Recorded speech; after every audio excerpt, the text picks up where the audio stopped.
ఈరోజు పోలీసులు కానీ రెవెన్యూ అధికారులు కానీ వారి బాధ్యతలు సరిగా చేయలేదనేటువంటి విషయాలు ఇక్కడ బయటపడతా ఉన్నాయి. ఎఫ్ఐఆర్ ఎవరు ముందు కంప్లైంట్ ఇస్తే వాళ్ళది చేయాలా, ఎవరైతే దెబ్బలు తిన్నారో వాళ్ళ మీదనే కేసులు వేయాలా, విక్టిమ్నే అక్యూజ్ చేస్తే బాధితులనే మీరు ముద్దాయిగా చేస్తే ఈరోజు ఎటువంటి న్యాయం మన తెలంగాణలో ఉన్నది ఒక్కసారి మనం ఆలోచించాలి. ఇప్పుడే మా ఆచార్య గారు మాట్లాడారు, తాడూరు శ్రీనివాస్ గారు మాట్లాడారు, నాతోని మా భరత్ గారు వచ్చారు, మా జిల్లా అధ్యక్షుడు నరేంద్ర గారు అందరూ కూడా వచ్చారు. ఇక్కడ మా బీసీ నాయకులు వచ్చారు, ఓబీసీ రాష్ట్ర అధ్యక్షులు వచ్చారు. నేను నా పార్టీ తరఫు నుంచి మా వాళ్ళు మాట్లాడారు, నేను కూడా చెప్తా ఉన్నాను.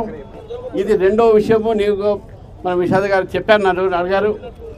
హిందూ మతం విషయంలో మరొకసారి చెప్పాల్సిన అవసరం కూడా ఉంది. హిందూ మతము కులాలకు వీటికి ప్రాధాన్యత ఇవ్వదు, అన్ని కులాలు ఒకటే ఉంటుంది. ఈరోజు జరిగినటువంటి ఒక సంఘటన యావత్ మేము కూడా సిగ్గుపడతా ఉన్నాం. దేవాలయాల్లో చేసేటటువంటి వ్యక్తులు చేస్తున్నారు, అది వ్యవస్థ చేయట్లేదు. అక్కడ వ్యక్తుల మీద తప్పకుండా చర్య ఉండాలి. సిగ్గుతోనే మేము కూడా ఈరోజు తల ఉంచుకుంటున్నాం. దేవాలయం అందరి కోసము, బీదవాళ్ళ కోసము, అమీర్ కోసము, గరీబ్ కోసము, వెనకబడిన వారి కోసం, అందరి కోసం, అన్ని కులాల కోసం ఉన్నది. ఇక్కడ దేవాలయాల్లో కులాలు మర్చిపోతాం మనం. కానీ అటువంటి దేవాలయాల్లో కుల వివక్షత ఇంకా ఉంది అని అంటే అది అంతం కావాలి. అంతం కావడానికి పోరాటం కూడా భారతీయ జనతా పార్టీ సిద్ధంగా ఉన్నామని చెప్తున్నాను. ఆ పోరాటంలో నేను ముందు ఉంటాను. ఎవరు కూడా గుడి దగ్గర బడి దగ్గర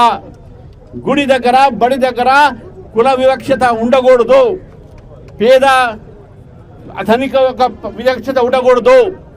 అందరం కూడా ఒకటే. దేవుని ముందైనా కానీ చట్టం ముందుకైనా నీ చట్టాన్ని నమ్మేటోడిని, నీ రాజ్యాంగాన్ని నమ్మేటోడిని. రాజ్యాంగమే మనకు దేవత. ఆ రాజ్యాంగం ముందు అందరూ ఒకటే. ఎవరిని కూడా వివక్షతను చూడటానికి వీలు లేదు. ఈరోజు ఈ సంఘటన జరిగిందో, ఈ సంఘటన వల్ల యావత్ సమాజం తల వేసుకొని కూర్చున్నాడు. విషాద అడిగారు, హిందూ మతంలో అందరికీ స్థానం ఉన్నది, హిందూ దేవాలయాలు అందరికీ స్థానం ఉన్నది. ఎక్కడైనా అటువంటి జరిగితే మాకు చెప్పండి, మేము బీజేపీగా ఫస్ట్ దాన్ని వ్యతిరేకిస్తాం. దాని మీద మీరు తప్పకుండా మీరు చర్య తీసుకుంటాం. God is no one's property, God is every one's property. ఇది మనం గుర్తుపెట్టుకోవాలి. కాబట్టి నా తరఫు నుంచి, నా పార్టీ తరఫు నుంచి పూర్తిగా నేను మీ యొక్క సాంఘీభావం చెప్తున్నాను.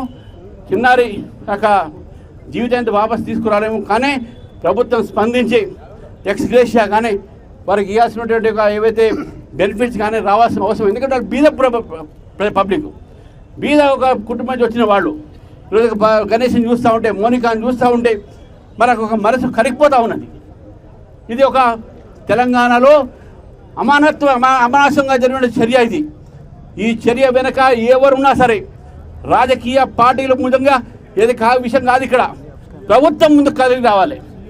తప్పు చేసే వాళ్ళు పారిపోయారు దొంగల్లానే, కానీ ఎవరైతే బాధితులు ఉన్నారో వాళ్ళ మీద కేసులు పెట్టి ఈరోజు వాళ్ళని బెదిరిస్తూ ఉన్నారు చట్టం తీసుకొచ్చి.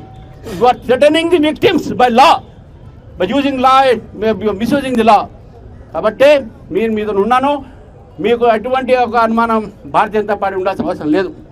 ఈ సమాజం అందరిది, మనందరం కూడా ఒకటే. ఏదైనా చిన్న మాతో కూడా తప్పులు జరుగుతుంది, డెఫినెట్గా మేము కూడా దాన్ని ఒక కరెక్ట్ చేసుకునే అవసరం, మేము ఆ ఒక అవకాశం తీసుకుంటాం. ఇక్కడ జరిగినటువంటి ఒక విషయం ఏదో వాళ్ళు చేసింది అక్కడ హిందూ సమాజం కాదు, ఒక వ్యక్తి మొదంతో చేసినటువంటి ఒక చర్య హిందూ సమాజం చేయలేదు. కాబట్టి మీ అందరికీ చెప్తా ఉన్నాను, హిందూ సమాజం, హిందూ ఒక మతం కాదు, మనందరం కూడా హిందువులుగా భావించి ఈరోజు ఈ వివక్షతని మనం అంతం చేయాలి.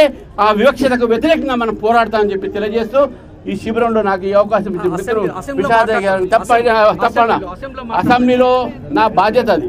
ఒక రాష్ట్ర అధ్యక్షుడిగా వచ్చినప్పుడు మా ఎమ్మెల్యే పాయల్ శంకర్ గారు ఉన్నారు, డిప్యూటీ ఫ్లోర్ లీడర్ గారు, వారితోని తప్పకుండా ఈ ఇష్యూ చేశాను. మా ఫ్లోర్ లీడర్ గారు ఉన్నారు, మహేష్ రెడ్డి గారు, అందరితో మాట్లాడిస్తాము. డెఫినెట్గా అక్కడ అది మా బాధ్యత. ప్రజల కోసం మీకు రాజకీయ పార్టీ ఉన్నది. మీకు ఎంతమంది ఏమైనా మాకు ప్రాధాన్యత ఉంది కాబట్టి, అక్కడ ప్రాతినిధ్యం ఉంది కాబట్టి డెఫినెట్గా ఈ ఇష్యూని అసెంబ్లీలో కాదు, అసెంబ్లీ బయట కూడా రేజ్ చేస్తాం. అసెంబ్లీలో ఇప్పటితో కాదు, మా ఒక సాంఘీభావం ఎప్పుడు కూడా మీకు ఉంటుందని తెలియజేస్తాను.